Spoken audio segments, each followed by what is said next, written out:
Hello દોસ્તો, હું છું મિત જોશી. આજે ફરીથી આવી ગયો એક નવા વ્લોગ સાથે. તો આજનો વ્લોગ આપણો આખો હશે જીમનો, કે હું જીમમાં કઈ કઈ એક્સરસાઇઝ કરું છું અને જીમમાં કયા વર્કઆઉટ કરું છું. કેમ કે જીમ હમણાં મારું બહુ ટાઈમથી બંધ હતું. પહેલાં તો હું રેગ્યુલર જીમ આવતો હતો, પછી વચ્ચે કાંઈક એમરજન્સી ને ઓફિસનું કામ ને એટલું બધું આવી ગયું ને કે જીમ મારો છૂટી ગયો. તો આજથી પાછું જીમ મેં ચાલુ કર્યું છે અને ડેઈલી હું જીમ આવીશ હવે, ને તમને પણ હું બતાવીશ.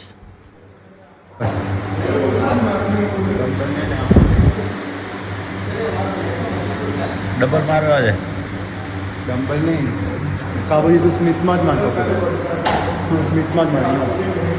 તો મિત્રો, આમાં મારો ભાઈ મને કહે છે કે તને લેગ્સની એક્સરસાઇઝ મારી છે ને, તો આ મશીનમાં તું માર, હું તને બતાવું કેવી રીતે મારવાની.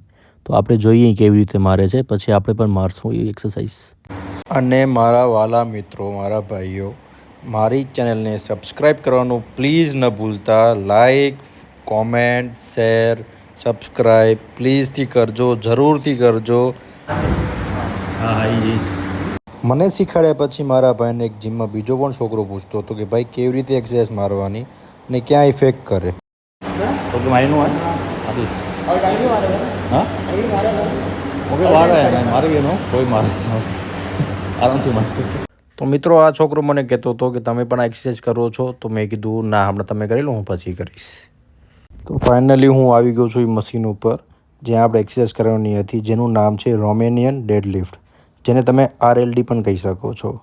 તો એક્સરસાઇઝ કરવા પહેલાં તમારે જરૂરી છે કે તમારા શરીરનું તમે ફોર્મ બરાબર કરો અને પોઝિશન સરખી લો કે તમને એક્સરસાઇઝ કેવી રીતે કરવાની છે અને ક્યાં ઇફેક્ટ આવવું જોઈએ. જો તમે જેમ તેમ કરશો તો ઇન્જરી પણ તમને થઈ શકે છે.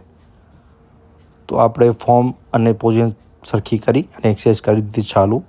આપણે એના 3 સેટ કરીશું અને રેપિટેશન રાખશું આપણે 7-8ના, કેમ કે એમાં સ્ટાર્ટિંગ છે આપણી, એટલે ડાયરેક્ટ આપણે 15-12 નહીં કરીએ, કેમ કે બીજા દિવસે આપણે પાછું જીમ આવવું છે.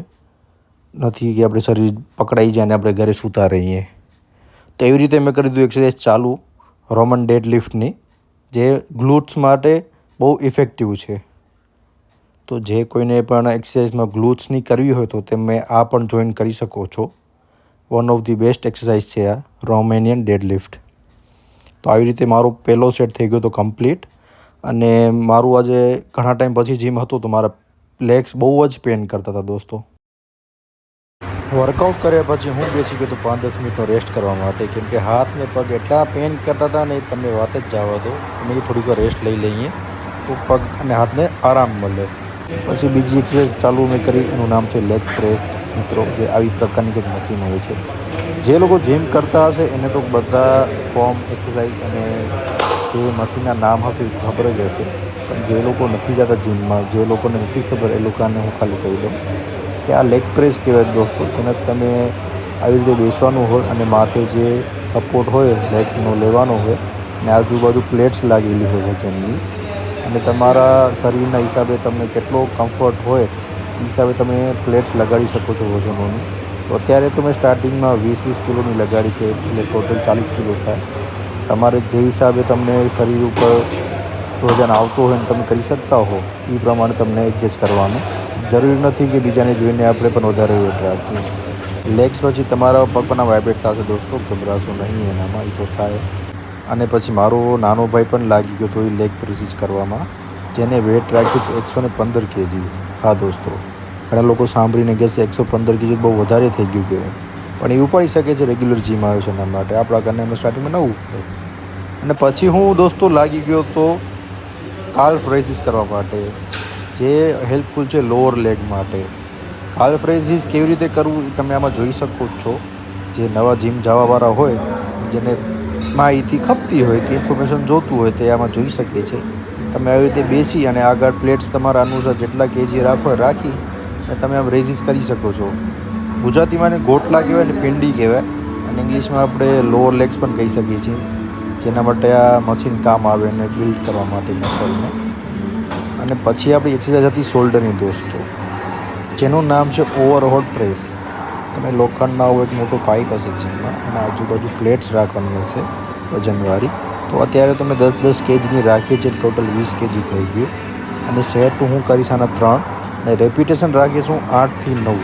કેમ કે સ્ટાર્ટિંગ હજી છે મારી બહુ ટાઈમ પછી, તો વધારે રેપ્યુટેશન નહીં મારું, કેમ કે મારા હેન્ડમાં ઓલરેડી એક ઇન્જરી છે. તો બીજી ઇન્જરી ન થાય એના માટે હું ખાસ ધ્યાન રાખીશ, તમે પણ ધ્યાન રાખજો. સેકન્ડ મારી એક્સરસાઇઝ છે શોલ્ડરની, એ છે ડમ્બલ લેટરલ રેઝ, જે શોલ્ડર માટે બહુ ઇફેક્ટિવ હોય છે. અને તમે આ ડમ્બલથી પણ કરી શકો છો અને કેબલથી પણ કરી શકો છો. તો હું ડમ્બલથી પ્રિફર કરીશ વધારે સુધી, કેમ કે ઘણા લોકોનું મસલ ઇમ્બેલેન્સ થઈ જાય એના માટે. તો આના સેટ હું 3 રાખ્યા છે અને રેપિટેશન હું આના રાખીશ 9 થી 10. તમારે કેટલા રાખવા તમે જોજો. પછી મારા ભાઈએ મને શીખવાડી આ પ્લેટથી એક્સરસાઇઝ કરવાનું. ફ્રન્ટ રેઝિસ નામ છે એક્સરસાઇઝનું. એન્ડ આ ડમ્બલથી પણ મોસ્ટ ઓફ બધા કરતા હોય છે, પણ મારા ભાઈએ કીધું કે પ્લેટથી કરતું, પ્લેટથી વધારે ઇફેક્ટિવ રહેશે, કે બે સાઈડનું મસલ હોય એકસાથે ટ્રેન થશે. ડમ્બલથી હોય એ સાઈડ બાય સાઈડ થાય, જેનું ઇમ્બેલેન્સ હોય એને ડમ્બલથી કરવા જોઈએ, અને જેને ઇમ્બેલેન્સ ન થતું હોય એ પ્લેટ્સથી પણ કરી શકે છે. તો મેં કરી લીધી પ્લેટ્સથી એક્સરસાઇઝ આની ફ્રન્ટ રેઝિસ, જેના રેપિટેશન હું રાખીશ 9 થી 10 અને સેટ રાખીશ 4. તમે તમારી હિસાબથી દોસ્તો કરજો, જોઈને વધારે ન કરતા, ઇન્જરી થઈ જશે બોડીમાં.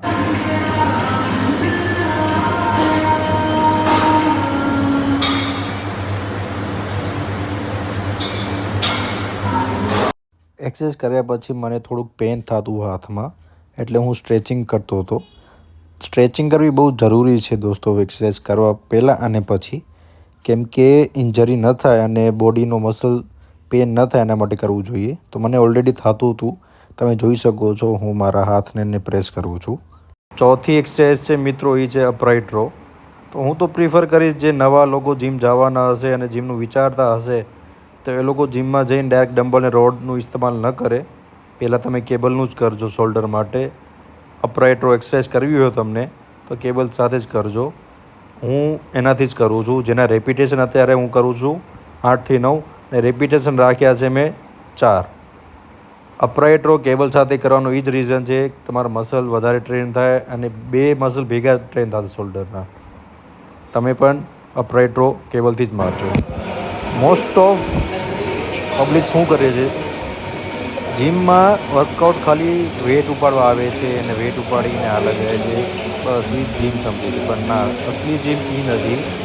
અસલી જીમ શું છે, તમે વર્કઆઉટ કરો, વેટ ઉપાડો, પણ લાસ્ટમાં કાર્ડિયો કરીને જ જાઓ.